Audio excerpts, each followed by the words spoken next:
Shalom, it's the brother Azan Ha Ahmath back at you with another lesson. And I pray this lesson is edifying to the lambs, to the sheep of Yahweh, Bahashem, Yahweh Shai, Bahashem, Wekahakwadash. And double honor to the elders and apostles of Great Millstone who do well. And peace and salutations to the Akim and the Aqua who are listening in silence. Now let's read Jeremiah 25:4. It says, "And the Lord hath sent unto you all his servants, the prophets, rising early and sending them, but you have not hearkened, nor inclined your ear to hear." All right, and to you Israelites that are in the world and you're on the fence on seeing if this movement of people that look like you, all right, preaching the truth, and it's like some of your expectations in just seeing us is that we have a message of love and acceptance. And we do, but it takes being corrected from what you learn or taught to restructure your understanding to a pure understanding, right? And in doing that, you may be offended. Well, offenses come in this truth. Yahweh Shai himself was delivered up to die for our offenses.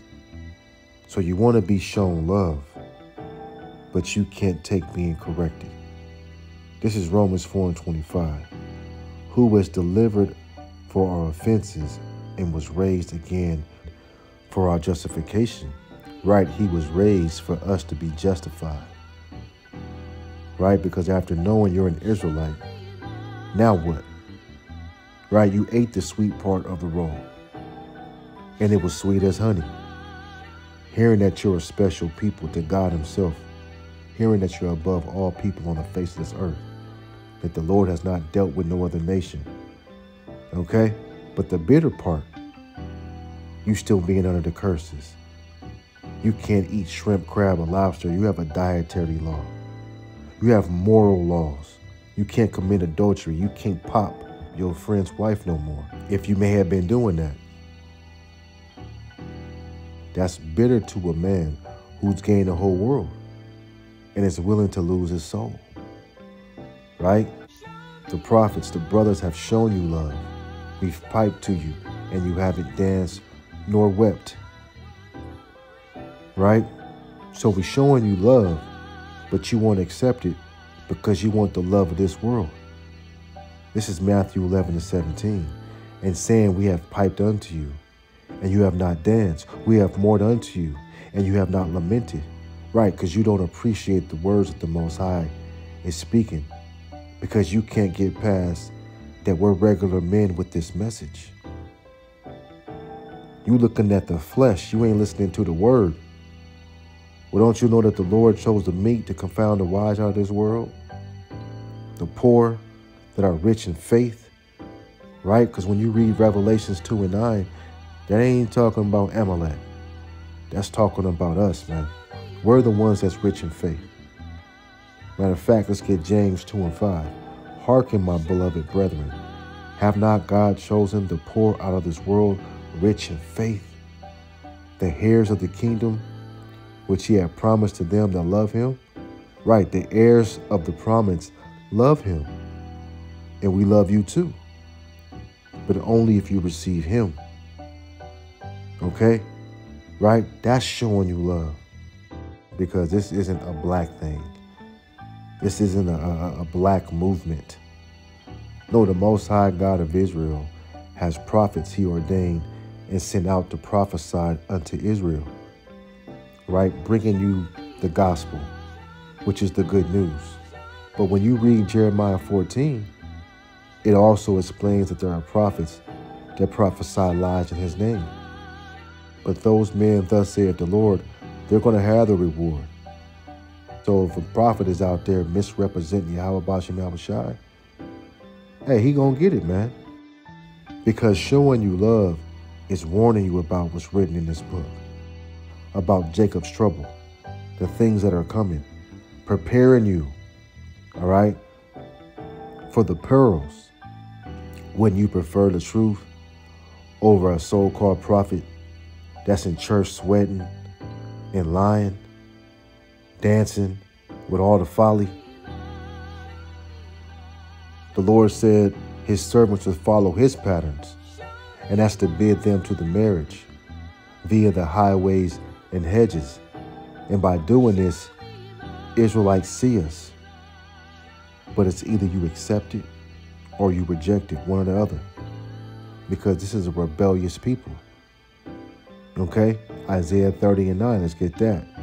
That this is a rebellious people, lying children, children that will not hear the law of the Lord, which say to the seers, see not, and to the prophets, prophesy not unto us right things, speak unto us smooth things, prophesy deceits. That's the mind state of the average Israelite. You see us out and you expect to hear all good news. Well, there is good news with this gospel. And there's two sides to the fence, the believers and the unbelievers.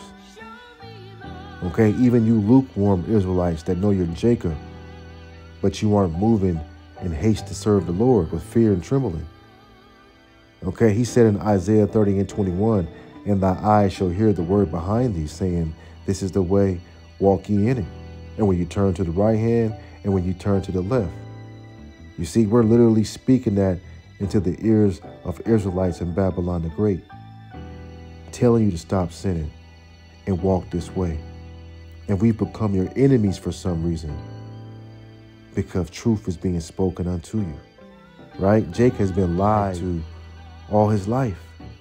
Eve has been disappointed all her life. That's why when we tell you this truth, it's so hard for you to accept. You'd rather be told that you can rob a bank than for you to be a king and a prince and a princess in the kingdom of heaven. This is Galatians 4:16. Am I therefore become your enemy because I tell you the truth? That's the question. Are we your enemies? How are we your enemies? We have the 12 tribes chart so you can identify yourself, showing that we're here for you, to teach you, to inform you, to warn you, right? To get you hip to the times that we're in. That's not love. That's not love. We showing you love, holding camp week in and week out, all right? In season and out of season, good weather, bad weather. The Lord said this gospel has to be spread to all ends of the earth. So why would we be your enemies? Because we're manifesting and sharing the Lord's truth to you. You know why? Because you love darkness rather than light. You can't see past the things of this world. You can't understand the spiritual things. This is why you hate correction. It's grievous unto you. Let's get that in Proverbs 15, I believe. This is Proverbs 15:10. Correction is grievous unto him that forsaketh the way, and he that hateth reproof shall die. Yeah, he that hateth reproof shall die. And see, for the most part, our message doesn't mesh or align with your spirit. It doesn't resonate with you because, let's just call a spade a spade. The so-called black woman, you can't give her sound advice, to better herself. And we use the scriptures, not our own words. For example, as a mother, why would you have this little girl out in the middle of the night and you dressed like a harlot? Which is why the men who was teaching rebuked you. And look at your behavior, out of control, and your child is watching your actions. Right? We teach the women who listen and learn that according to Titus, the 2nd chapter, your behavior should become holiness. So this woman is out of line, right? Showing you love is correcting you. This is Titus 2:4. That they may teach the young women to be sober, to love their husbands, to love their children, to be discreet, chaste keepers at home, good, obedient to their husbands. Hey, see, that's showing love, man. Going directly to the text using the scriptures as a tool to matriculate the truth through this decrepit society, man. You see, and 9 times out of 10, a woman's rebuttal to rebuke and correction, it isn't pleasant. Okay? But we ain't here to please you. We're here to preach to you. Get the blood off our hands. Again, that's showing you love because you've always forsaken the way of the Lord. You got trust issues, our people for the most part. But hope is in Yahweh Shai. If you can't trust him, then you yourself are hopeless because Yahweh Shai, he's the way. He's the way. So being corrected puts us on the right path. Eve and Jake don't want to hear it. You see that? So this is Proverbs 3:11. My son, despise not the chastening of the Lord, neither be weary of his correction. For whom the Lord loveth, he correcteth, even as a father the son in whom he delighteth. Right, so a father, when you have a son, you have a daughter, you correct them so they don't go out into the world, all right, and make mistakes. Well, see, that's what the Lord is doing with the prophets.